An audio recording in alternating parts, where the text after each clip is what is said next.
కళ్ళు కైపెక్కించే పోకళ్ళు కాటేస్తే కాదంటానా ఇప్పుడైనా వయసేమైనా సొగసేమైనా మైమరపించే మనసేమైనా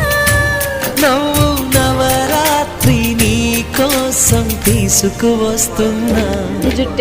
మైనా ఏమైనావే మన్మథ మాసం అయినా ఎంతైనా ఇది మెత్తని మోసం